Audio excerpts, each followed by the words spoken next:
Madame, Monsieur, bonsoir et merci de nous rejoindre pour le journal sur la télévision togolaise. Donc, voici les titres. Le PUDC, programme d'urgence de développement communautaire, marque un nouveau pas. Des entreprises sélectionnées vont recevoir du financement du PNUD pour la construction d'infrastructures scolaires et sanitaires dans plusieurs localités du pays. La Gambie a officiellement un nouveau président. Adama Barrow a prêté serment ce jeudi soir à l'ambassade gambienne de Dakar au Sénégal. Le mandat du chef de l'État sortant Yaya Jammeh qui refuse de lui céder le pouvoir ayant expiré mercredi à minuit. Et pendant ce temps, les troupes sénégalaises seraient entrées en Gambie. Et puis les éperviers du Togo rencontrent demain à OIM le Maroc pour leur comme second adversaire durant cette Coupe d'Afrique des Nations. À la veille de cette seconde sortie, les joueurs togolais reçoivent les dernières consignes du coach Le Roi. Voilà pour les titres. Une fois encore, bonsoir. D'abord, le Conseil des ministres s'est réuni ce jeudi au Palais de la Présidence de la République sous la conduite du chef de l'État.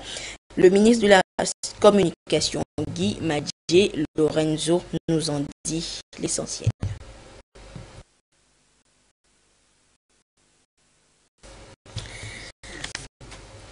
Le Conseil, le communiqué ayant sanctionné le Conseil des ministres n'est pas encore, n'étant pas prêt, nous poursuivons cette édition. Quelques mois après son lancement, le PUDC, programme d'urgence de développement communautaire, se déploie dans tout le pays. Ce jeudi, c'est un contrat qui a été signé entre le PNUD et des entreprises cibles sélectionnées. Elles seront chargées d'une nouvelle phase de cet ambitieux projet. Les détails avec Tchassinam Baga. En signant les contrats, ces 45 entreprises s'engagent à construire dans le secteur de l'éducation 229 salles de classe, 101 blocs latrines, 33 blocs administratifs et 22 laboratoires. Dans le domaine de la santé, il sera question de construire 4 centres médicaux, 7 unités de soins périphériques, 20 incinérateurs et de réhabiliter 3 hôpitaux préfectoraux et 2 unités de soins périphériques. Coût total des opérations, plus de 3,5 milliards de francs CFA entièrement financés par le gouvernement togolais qui veut ainsi améliorer significativement l'accès des populations vulnérables des zones peu ou mal desservies aux infrastructures, équipements et services sociaux et économiques de base. La cérémonie solennelle de signature des contrats avec les entreprises pour la construction des infrastructures scolaires et sanitaires marque ainsi le début effectif de la mise en œuvre de nouveaux chantiers après le lancement des pistes rurales. Toutes ces infrastructures seront parallèlement équipées et surtout un système de maintenance sera mis en place et opérationnalisé au niveau des préfectures et des districts.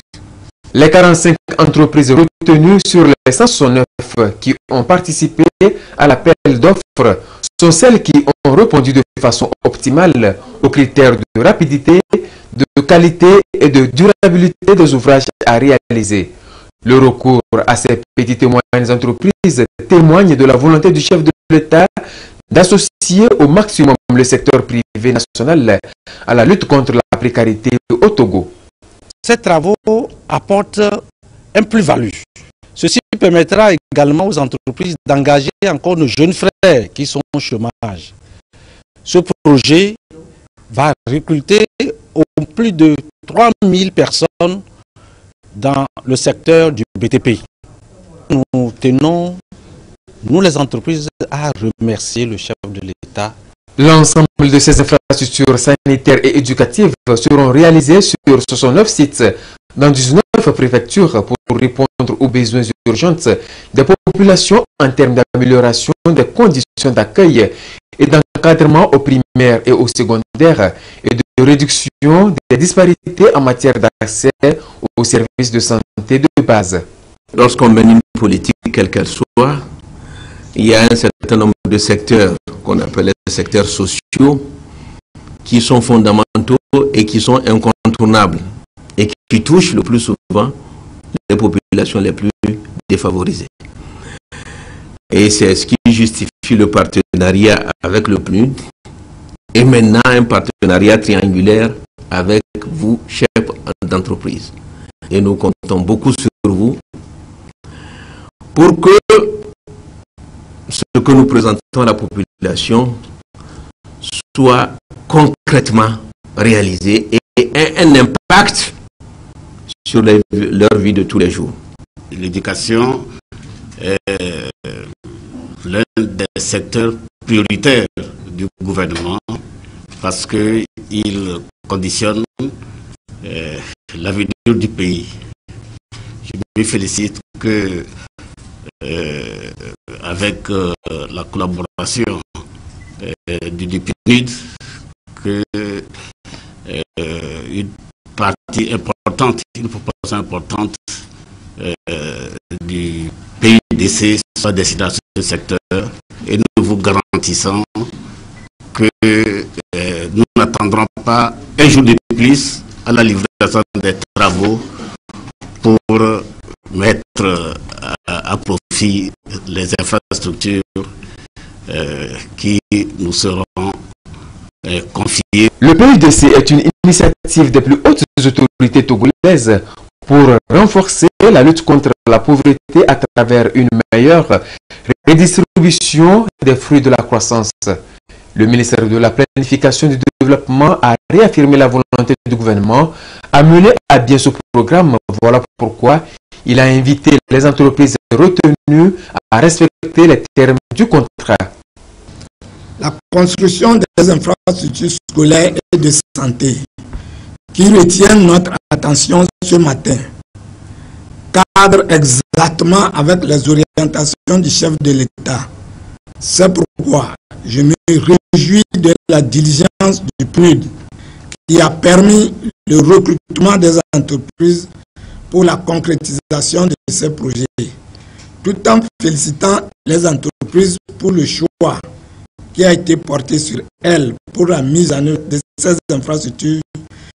Je les invite au sérieux, à l'abnégation, au respect des délais et une attitude citoyenne qui consisteront à livrer dans les délais les ouvrages dont elles ont la charge. Le PUDC a été officiellement lancé le 30 juin 2016 à Mandouri par le chef de l'État. Il est mis en œuvre par le Programme des Nations Unies pour le développement. La signature de ces contrats marque le démarrage effectif de la composante développement d'infrastructures et équipements socio-économiques de base. Je vous annonçais en début d'édition le Conseil des ministres qui s'est réuni ce jeudi au Palais de la Présidence de la République sous la conduite du chef de l'État, Faure Jimna Nyazingbe. L'essentiel de ce conseil présenté par le ministre en charge de la communication, Guy Madji Lorenzo. Communiqué sanctionnant le Conseil des ministres du jeudi 19 janvier 2017. Le Conseil des ministres s'est tenu ce jeudi 19 janvier 2017 au Palais de la Présidence de la République sous l'autorité du Président de la République, son Excellence, M. Faure Jimna Nyazingbe. Le Conseil a délibéré et adopté un décret, écouté une communication, procédé à des nominations et suivi un séminaire gouvernemental. Au titre du décret, le décret adopté par le Conseil des ministres porte création, organisation et fonctionnement du Conseil national de suivi de la décentralisation, CNSD, au ministère de l'administration territoriale, de la décentralisation et des collectivités locales. Se basant sur les dispositions du Programme national de consolidation de la décentralisation, la feuille de route de la décentralisation et des élections locales, ainsi que les conclusions de l'atelier national sur la décentralisation tenu en décembre 2016, le Conseil national de suivi de la décentralisation a pour mission essentielle de fixer les orientations pour la mise en œuvre de la décentralisation et de veiller à leur cohérence avec les autres politiques sectorielles. Le Conseil national de suivi de la décentralisation proposera également des mesures adéquates pour améliorer la mise en œuvre du processus de décentralisation, définira les mécanismes de coordination des appuis des partenaires techniques et financiers en matière de décentralisation et procédera à l'évaluation de la mise en œuvre du processus de la décentralisation au Togo. Au titre de la communication présentée par le ministre des Enseignements primaires, secondaires et de la formation professionnelle est relative à l'audit comptable et financier de la Direction régionale de l'éducation Golfe et Lomé commune. Dans le cadre de la politique de la bonne gouvernance prônée par le président de la République, visant à assainir les finances publiques et améliorer le cadre macroéconomique afin de dégager des ressources internes pour le financement des politiques axées sur la croissance durable, inclusive, tout en privilégiant les secteurs sociaux dont l'éducation, le dit ministère a fait réaliser un audit comptable et financier de la Direction régionale de l'éducation Golfe et Lomé commune. Le rapport de cet audit présente un récapitulatif des importantes allocations financières obtenues par le ministère des Enseignements primaires et secondaires de la part de l'État, mais aussi des partenaires techniques et financiers, et fait apparaître un certain nombre d'irrégularités dans la gestion financière, y compris le non-respect des procédures de dépenses publiques. Face à ces manquements graves, des recommandations ont été formulées par les auditeurs et ces recommandations sont mises en œuvre afin d'améliorer la gestion des ressources financières à la Direction régionale de l'éducation Golfe et de Lomé commune. Des instructions ont été données afin que toutes les dépenses mises en cause et le déficit de caisse constaté soient payés par les personnes incriminées et que l'audit soit étendu à toutes les structures impliquées dans la gestion des ressources financières de tous les départements ministériels. Par ailleurs, la personne mise en cause au niveau de la Direction régionale Golfe et Lomé commune est à la disposition de la justice afin qu'elle réponde de ses actes au titre du séminaire gouvernemental. Tel que défini lors du premier conseil des ministres du 3 janvier 2017 par le chef de l'État, appelant à plus de résultats en faveur des populations, notamment les plus vulnérables, le ministère de la Santé, se basant sur les recommandations de l'analyse du premier plan de développement sanitaire 2012-2015, a élaboré et présenté au Conseil le nouveau plan national de développement sanitaire 2017-2022. Ce plan s'inscrit dans deux principales perspectives. Le souci d'apporter des solutions idoines aux problèmes dégagés dans l'évaluation du précédent PNDS et son alignement sur les objectifs de développement durable dans le cadre de la couverture sanitaire universelle. Lancé le 2 août 2016 au cours de la réunion du comité sectoriel santé et VIH-Sida, le nouveau plan national de développement sanitaire se décline en 5 axes stratégiques en cohérence avec les priorités nationales et internationales que sont l'accélération de la réduction de la mortalité maternelle, néonatale et infanto-juvénile et le renforcement de la planification familiale et de la santé des adolescents, le renforcement de la lutte contre les maladies transmissibles, l'amélioration de la sécurité sanitaire et la réponse aux épidémies et autres urgences, le renforcement de la lutte contre les maladies non transmissibles et promotion de la santé, le renforcement du système de santé vers la couverture sanitaire universelle, y compris la santé communautaire. Le document du PNDS servira de feuille de route à toutes les activités du ministère chargé de la Santé ainsi que de ses partenaires en vue d'adopter une démarche synergique et efficiente. Au titre des divers, Monsieur le Premier ministre a rendu compte au chef de l'État et informé le Conseil de la mise en place d'un groupe de travail plus inclusif sur le secteur de l'éducation. Rappelant l'importance que le chef de l'État accorde au dialogue et à la concertation dans le but de maintenir dans notre pays un climat de paix sociale, facteur de développement, le Premier ministre a précisé que ce groupe de travail sur le secteur de l'éducation ne se substitue aucunement aux autres cadres existants.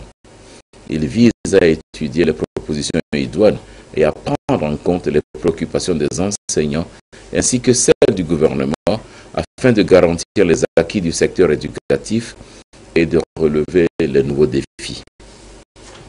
Au titre des nominations, 4 décrets de nomination ont été adoptés au titre des ministères des Mines et de l'Énergie et des Affaires étrangères, de la coopération et de l'intégration africaine.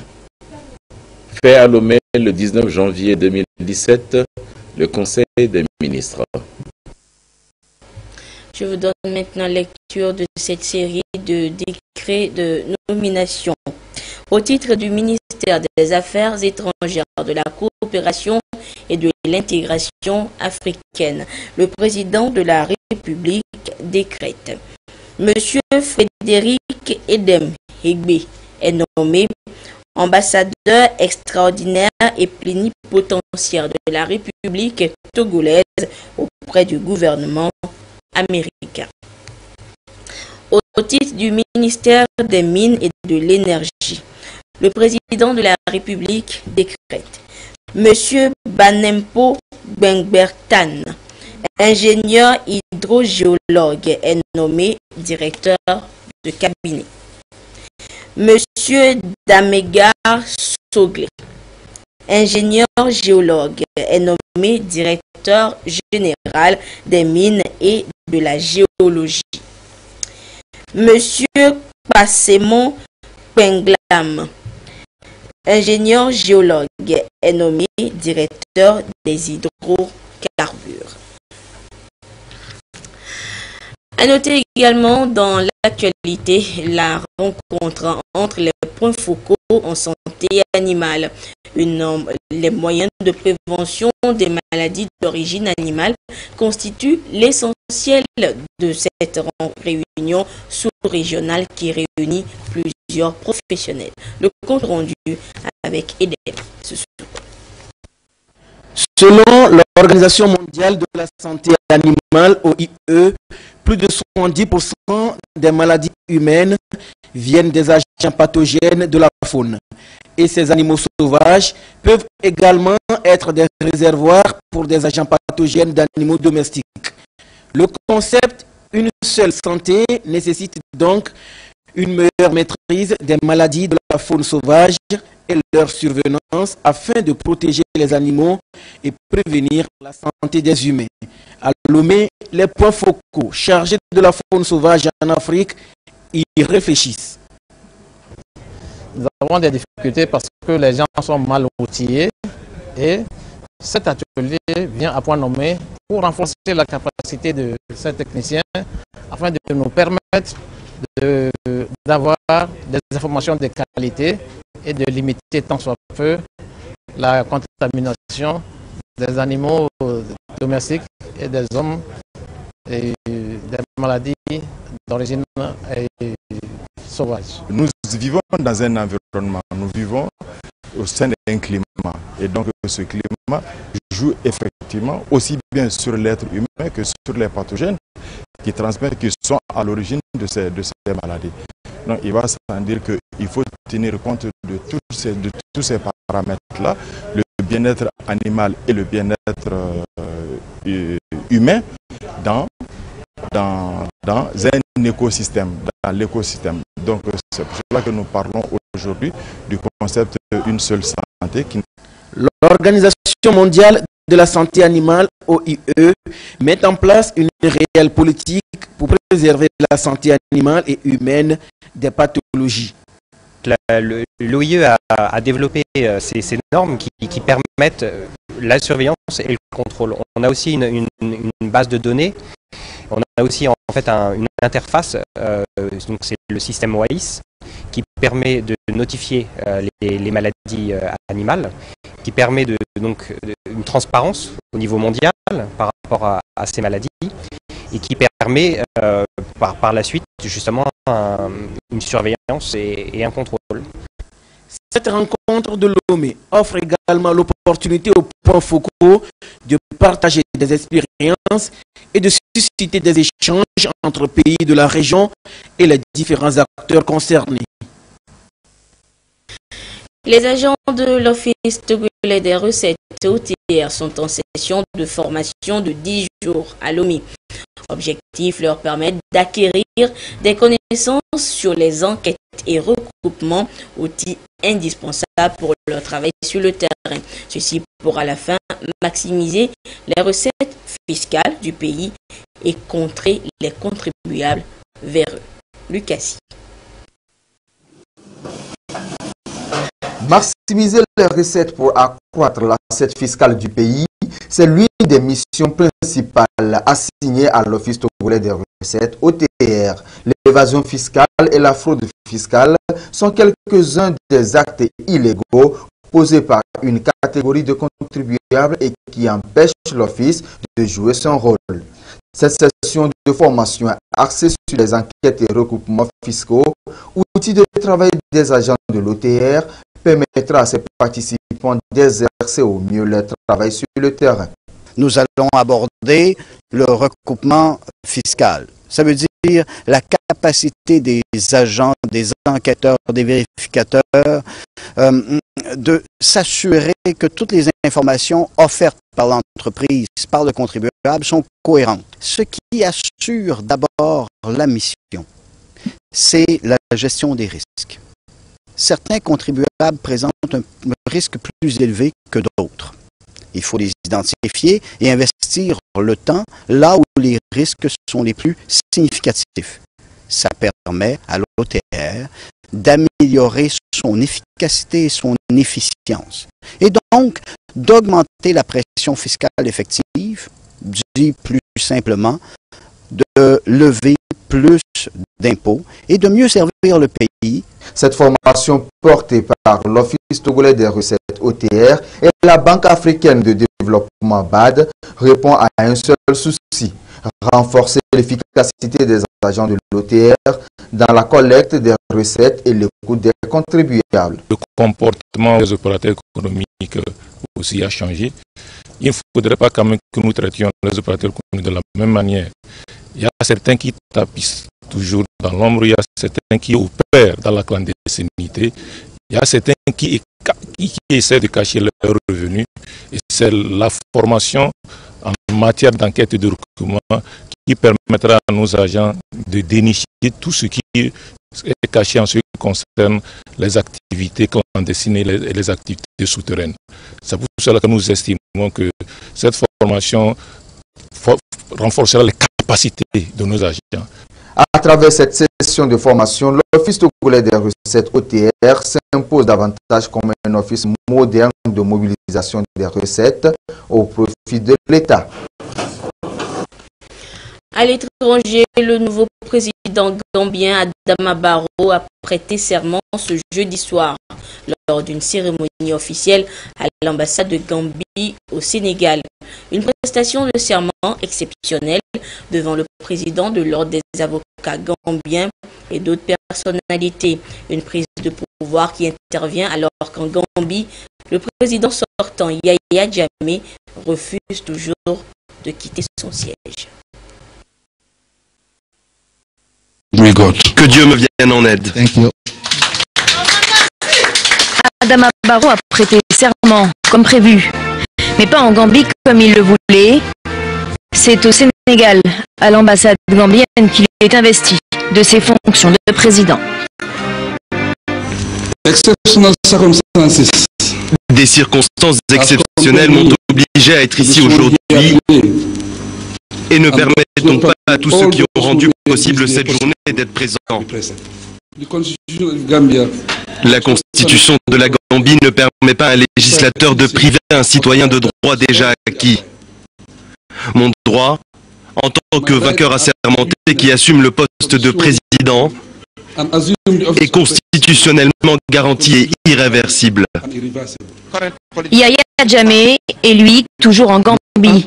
Il refuse de quitter son siège, même si son mandat a officiellement pris fin, mercredi à minuit. Le 9 décembre dernier, après 22 ans au pouvoir, Yahya Jammeh avait pourtant reconnu sa défaite. Puis il a fait marche arrière. Mardi, il a même décrété l'état d'urgence et a tout fait pour empêcher l'investiture d'Adama Barrow dans la capitale gambienne. Rien ne permet pour l'instant de dire si et quand cette grave crise politique va prendre fin.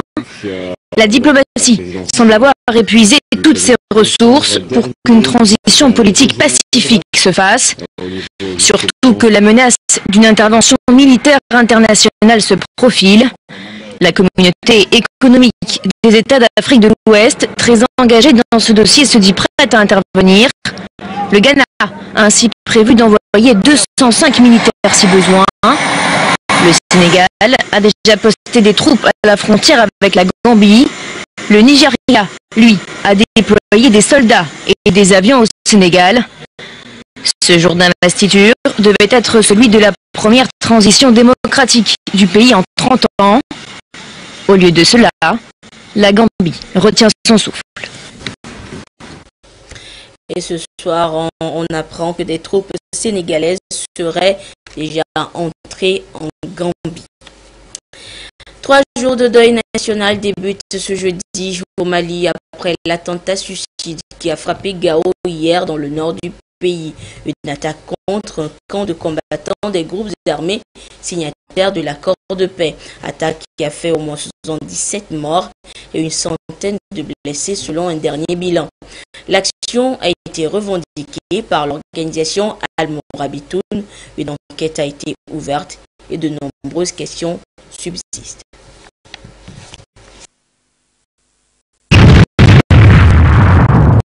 Une explosion entendue dans toute la ville. Mercredi matin, ce camp de combattants près de Gao a été la cible d'un attentat à la voiture piégée. Et le bilan est lourd. Près d'une soixantaine de personnes ont trouvé la mort. Ces corps alignés sont des combattants de groupes pro-gouvernementaux et des hommes de la coordination des mouvements de l'Azawad, l'ancienne rébellion à dominante Touareg. Tous préparaient les patrouilles mixtes prévues par l'accord de paix signé en mai-juin 2015 entre Bamako et ses différents groupes armés.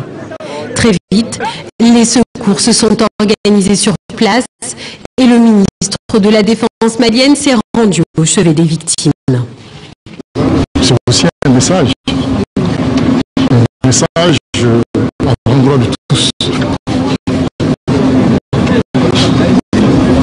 Parce qu'il nous rappelle l'environnement dans lequel nous sommes, la dure réalité de l'environnement dans lequel nous vivons. Nous ne sommes pas habitués à ce genre de violence. Ce sont des pratiques qu'on importe chez nous pour nous dérouter de la paix. Une paix loin d'être acquise. Dans la journée, le groupe Al-Qaïda au Maghreb islamique a revendiqué l'attentat le plus meurtrier de l'histoire récente du pays. Ibrahim Aboubacar Keïta, le président malien, a annoncé un deuil national de 3 jours. Sport football avec la suite de la Coupe d'Afrique des Nations Gabon 2017. Après une belle prestation face aux Ivoiriens lundi dernier, les éperviers du Togo rencontrent demain vendredi en second match le Maroc. Et comme sans doute l'heure est à l'entraînement, et Claude Amar a surpris nos ambassadeurs en pleine séance à Oyem. Après leur duel face aux éléphants de la Côte d'Ivoire, les éperviers se sont rapidement remis au travail sous la houlette de leur entraîneur Claude Leroy et de tout le staff technique. Il s'agit pour Claude Leroy de remobiliser sa troupe et de revenir sur certains aspects du match contre la Côte d'Ivoire. C'est pas un exploit, c'est une grande fierté, oui. pour les joueurs, c'est ce que je leur disais, ils peuvent être fiers d'eux parce que je pense qu'ils ont fait un match d'une grande intelligence tactique. On avait un peu écrit, on va pas avoir cette prétention, mais on avait vraiment beaucoup travaillé sur ce match, passé beaucoup d'images, réfléchi un petit peu à tous les projets de jeu ivoiriens, tous les problèmes qu'ils pouvaient nous poser. Je considère que c'est toujours une équipe assez exceptionnelle, mais je pense on a essayé de trouver les endroits où on pouvait leur poser des problèmes et essayer de mettre des cales sur leur jeu extérieur, en particulier sur Serge Aurier, sur Traoré de l'autre côté, un degré moindre. On savait que ça venait surtout sur le côté droit. Ils avaient quasiment, dans tous leurs 10 derniers matchs, 75%, 25% de jeu sur le côté droit au départ, toutes leurs actions offensives. Donc c'est là où il fallait essayer de fermer. Et Elias Bebou a fait un match énorme sur le plan technique, parce qu'on connaît sa qualité, mais sur le plan tactique aussi. Et puis il y a un symbole qui est quand même très chouette, c'est que le joueur du match soit Atakoral Alawele. Il fait partie de ces joueurs dont j'ai quelquefois écrit dessus, ce sont les anonymes indispensables du football. La seconde sortie du Togo face au Maroc sera décisive, d'où il faut prendre l'adversaire au sérieux. C'est un match douloureux, c'est un match compliqué, affectivement, psychologiquement. Jouer contre le Maroc, dirigé par Hervé, qui a été pendant 6 ans mon adjoint, donc vous savez quel niveau d'estime je le situe. Et voilà, on est 2 compétiteurs, 2 gagneurs, 2 mecs qui essaient d'amener leurs équipes comme des morts de faim, donc il n'y aura pas de cadeau. À 22h, le 20, on redeviendra comme père et fils ou comme frère aîné et frère cadet. Je préfère ça que père et fils, parce qu'il y a quand même une génération, puisqu'on a juste 20 ans d'écart tous les deux. Mais c'est sûr que ça va être un match chaud, aussi intelligent, aussi engagé. Et ce que j'ai beaucoup aimé aussi, c'est le comportement des 2 équipes hier entre la Côte d'Ivoire et le Togo. C'est-à-dire que je crois qu'il n'y a pas eu de carton jaune, semble-t-il. Ce qui prouve que le football africain a quand même drôlement évolué. Vendredi 20 janvier à 19h, toujours au stade de Doyem, le Togo sera donc face au Maroc et Claude Leroy, le maître, va croiser son élève Hervé Renard. Qui du maître ou de l'élève va l'emporter? Affaire à suivre. Et Claude Aman, attendant le verdict demain, ce jeudi, sachez que c'est le groupe B qui jouait sa 2e journée. En premier match, la Tunisie a battu l'Algérie par 2-1 et le Sénégal est venu à bout du Zimbabwe par un score de 2-0 en second match. Et ce communiqué pour terminer à présent, depuis quelque temps, selon un communiqué du ministre en charge de la fonction publique, une organisation du nom de Fédération des travailleurs agricoles et saisonniers de l'Afrique de l'Ouest mène des activités de recrutement de jeunes citoyens togolais en leur promettant du travail au Canada. Cette organisation étant inconnue des services de l'État et exerçant illégalement sur le territoire togolais, le public est appelé à la prudence et est invité à s'abstenir de toute démarche de recrutement par la dite organisation. Par ailleurs, il est rappelé que le recrutement d'un Togolais pour un travail à l'étranger est strictement encadré par la législation en matière de travail et d'immigration. En conséquence, tous ceux qui opèrent au nom de cette organisation sont sommés d'interrompre immédiatement toute activité sous peine de mesures prévues par la législation en vigueur. Et voilà, c'est sur ce communiqué que se referme cette édition. Merci à vous qui l'avez suivi un peu partout grâce à la télévision togolaise, notamment du côté de OIM au Gabon. À 22h30, vous serez en compagnie de Edem Soussou pour la dernière édition du journal. Mais je vous laisse suivre une fois encore la suite du programme de la cérémonie de présentation de vœux de Nouvel An au chef de l'État. Au revoir. Programme de la cérémonie officielle de présentation des vœux de Nouvel An 2017 à son Excellence, Monsieur le Président de la République. Vendredi 20 janvier 2017, au Nouveau Palais, salle rotonde, les institutions de la République. 10h à 12h, les chefs des institutions de la République. Président de l'Assemblée nationale, président de la Cour suprême, président de la Cour constitutionnelle, président de la HAC, président de la Cour des comptes, président de la CNDH, présidente du HCRON. Confession religieuse, délégation de l'Union musulmane, délégation du Conseil chrétien, délégation de la Conférence épiscopale, Assemblée nationale, délégation de la présidence de la République, délégation de la primature et du secrétariat général du gouvernement, délégation de la Cour suprême, Conseil supérieur de la magistrature, corps judiciaire, délégation de la Cour constitutionnelle, délégation de la HAC, délégation de la Cour des comptes, délégation de la CNDH, délégation du HCRON, délégation de la chefferie traditionnelle, délégation des partis politiques.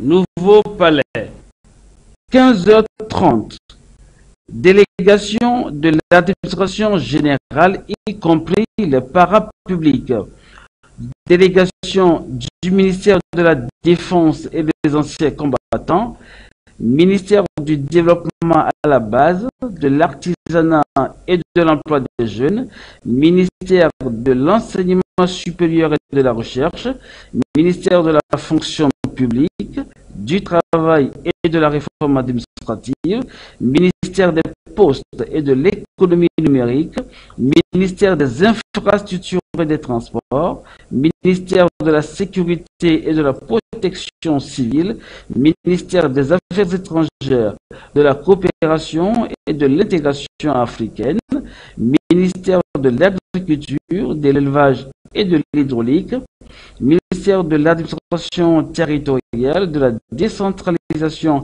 et des collectivités locales, ministère du commerce, de l'industrie, de la promotion du secteur privé et du tourisme, ministère de l'environnement et des ressources forestières, ministère de l'urbanisme, de l'habitat et du cadre de vie, ministère des enseignements primaires et secondaires et de la formation professionnelle, ministère de la justice et des relations avec les institutions de la République, ministère de la communication, de la culture, des sports et de la formation civique, ministère de l'économie et des finances, ministère de la santé et de la protection sociale, ministère des mines et de l'énergie, ministère de l'action sociale, de la promotion de la femme et de l'alphabétisation, ministère de la planification du développement, ministère délégué auprès du ministre des enseignements primaires et secondaires, chargé de l'enseignement technique et de la formation professionnelle, secrétariat d'État auprès du ministère de la Justice, des relations avec les institutions de la République, chargé des droits de l'homme.